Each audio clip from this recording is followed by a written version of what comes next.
Say on streets. Our streets. Say on streets. And main it. Right. Main it. Whose streets? Our streets. Word on the beat, word on the beat, word on the beat. Time after time after time after time after time after time after time after time after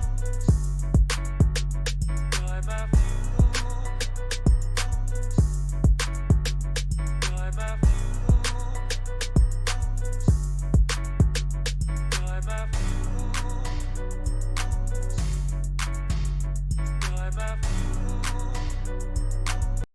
How you doing today? What's your name? I'm the gentleman artist. The Gentleman Artist. And where are we at right now?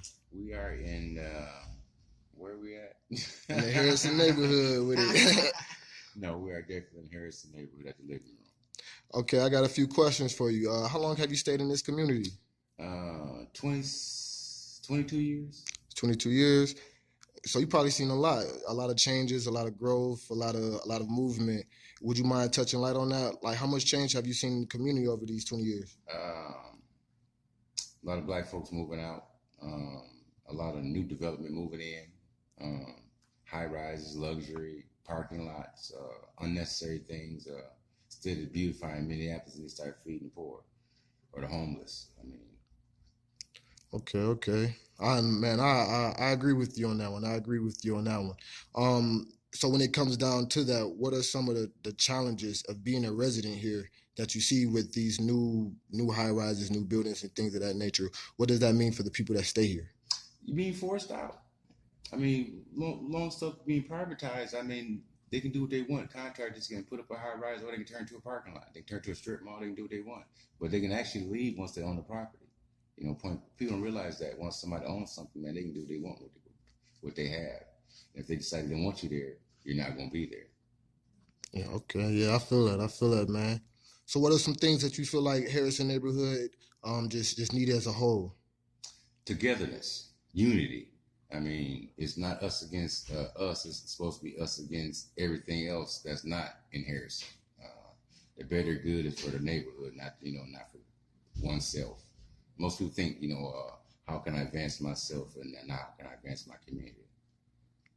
Okay, I feel that, man. We talked a lot about you said that there's developers coming in, residents being displaced. How does that make you feel as a resident of Harrison? I feel terrible because I'm in the same boat. I mean, you can say I'm in public housing, so somebody can buy my property, man, and I'd have to move, be displaced, and not know where you're going, and knowing that you're living right on the poverty line, you can't get it anywhere else decent because you don't make the amount of money that it takes to get in those type of places. Basically, you make $1,500 a month, man. Your rent's $1,200 a month. You're not gonna live in that spot, regardless of how you do it. And man, yeah, that's truth, man. That's truth, man. So what are some things that you would like to see in the community to kind of help the residents? More officials paying attention to what's actually going on in the neighborhood, man, actually trying to change something instead of just running their mouth about what their plans are.